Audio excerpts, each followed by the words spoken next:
We are waterproof toaster. Yes. Okay, do y'all need a drink? No, we're okay. We're good. Wait. Yes.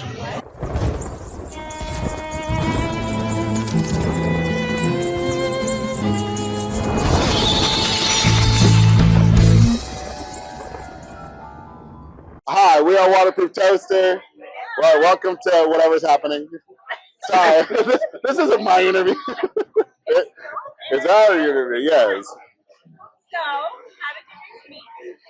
So these two should tell that story because these two have been best friends forever. Yeah. I met these guys only like James and I, shake and bake. We've been jamming together. Oh man, like 15 years. Yeah, we played all kind of different bands. We used to play in a band or two together, and so Luke and I have a long time together. And so when we met Nate through a friend with common cause, Sean. Yes. You were interviewing or? I was initially trying out for his band that he had. They didn't take me, but he eventually mentioned you guys, saying that you guys needed a singer, and I was like, you know what, I'm down for that. I'm in my zone. I'm in a uncomfort zone in a second. Might as well try it out, see what happens. Yeah, and we've been looking for a while. You know, we have really? a couple singers. So we have one really good singer, and then he split town, and yeah. Didn't you have one that brought like his old PA system, and it was just way too loud? That was you. That was me? Okay, yeah. Cool. Yeah. I'm glad it was me, actually. You. I'm glad I could break that record. So then how long has the Waterproof Toaster been together? Shoot, I would say 8 months? Yeah, not even a year. Yeah. It's been real quick. Yeah, not even a year. And so what's funny is about this project is that we initially started it to just kind of like do a bunch of like really popular covers, but make them our own. And then eventually we got sick and tired of learning covers, so we're like, let's just start doing originals. Like, yeah, apparently he's got a ton of riffs, just a bunch of stuff. Just all up in here, like easily about 100. I've only pulled out 9 so far, so we're making it. We're making it work. So there was this situation where we were all trying to figure out band names, but my creativity for the band names were super crazy. Like I was thinking of band names like as way in left field, 5 Foot Splinter, Cold Campfire. My favorite, don't drink the Kool-Aid, but don't drink the Kool-Aid. Well, eventually, I'm scrolling through TikTok. This is a silly story. I'm scrolling through TikTok, and I see this post.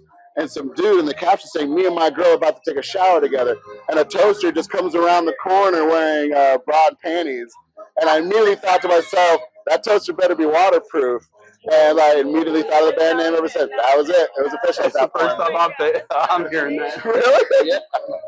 I had no idea. A little one by one. Yeah. Like, what was that thing that made My dad, when I was real young, was always a drummer as well. So when I was a kid, he had the kit and I played on it.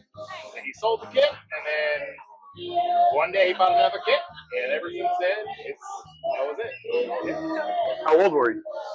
8th grade. Oh, my grade. Yeah. That's old. No. You started old. So if you don't have a kit, like, do you just like drum stuff? Used to, yeah.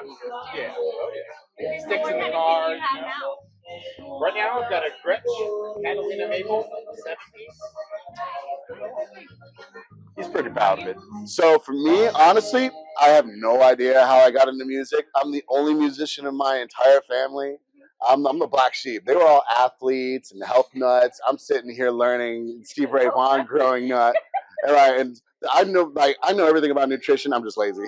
So, but no, I started playing guitar at 10 years old, and like it's just one of those situations where like my first like thing, I'm gonna play guitar for chicks, for the chicks. Okay. And after about a couple of years, like I fell in love with the idea of guitar instead of why I initially started it. Eventually, after a few years, I was like 15 years old. I was coming out to open mic nights and playing blues with all these old fellas constantly. And that's actually how I learned how to improvise on guitar as well as I do now, because I would jump up on stage and have to learn the song right then and there. I've never heard it before, and I just learned as I played it.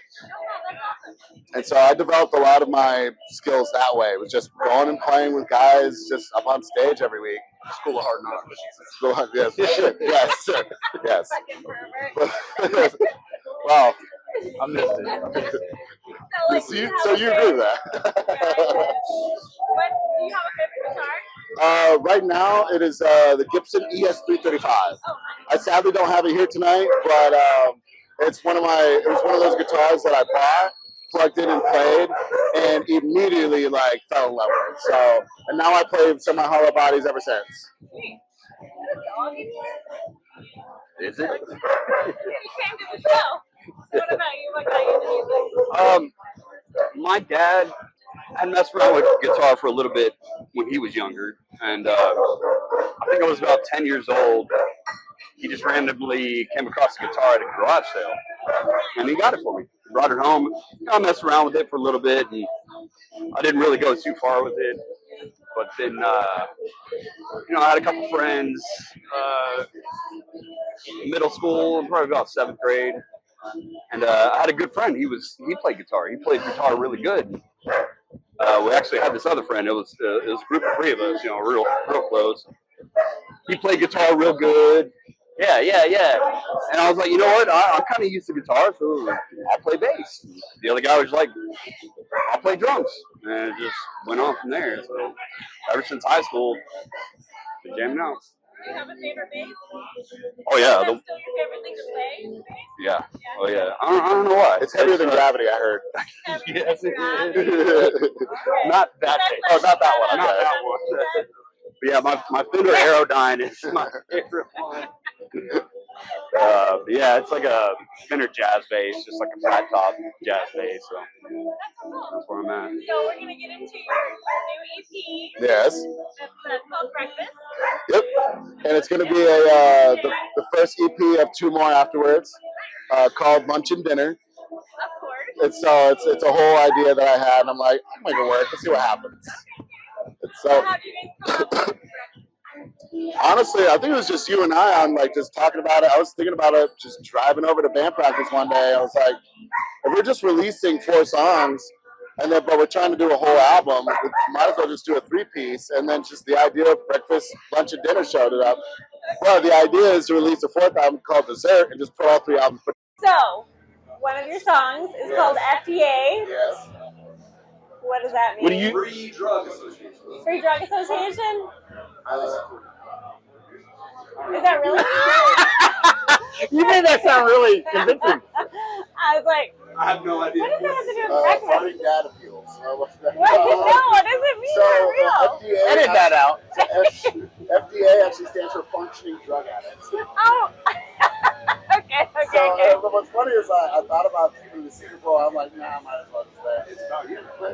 No, it's about a couple who was like functioning like they were addicts, but they didn't think they were addicts because they controlled their addiction, and they never went beyond a certain point. But they did that shit for like 8 years straight, and eventually it got to the point where they just stopped doing it, and it's like they never let it get out of hand for those 2. Because they were like a power unit together, but they were like, you would have never expected them to be like on drugs every day, but they were, and they weren't, but they were.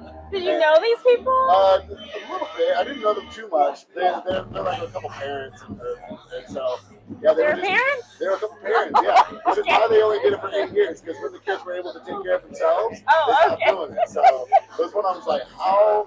First off, did you not get caught? Secondly, like that was very impressive for me to hear. So I kind of wrote the song based on that, like high anxiety and letting the addiction take control, but when you finally like get what you need, you feel that bliss and shit like that. So it was one of those like, it was a very experimental song for me to write. Okay. So I had some inspirations come in. I decided to finish it up. That's awesome. It's So, definitely one of the are you hardest guys songs excited to play. about your debut tonight? Extremely. Yeah. I would have, after playing guitar for 20-something years, I would have never thought I'd ever write an album. Really? Really, honestly. I'm surprised it took you this long. Yeah, it took me until I turned 30 years old, but You guys just had to like come together. We had to get together. We had to get together. It's like that. Yes. That's awesome. Well, I'm super excited for you guys tonight. I'm going to be going around. You guys are going to be live on Instagram. I'm going to be talking to all your fans. Oh, yes, thank you. And it's going to be awesome. We're going to have a great time. Let them know how awesome they are. I already have. How awesome we are, actually. Let them know that, too. They already know. That's why they're here. Awesome. Thank y'all Well, so thank you much. very much. Thank you guys so much. It's going to be Hell yeah. awesome. You ready? Yes, ma'am.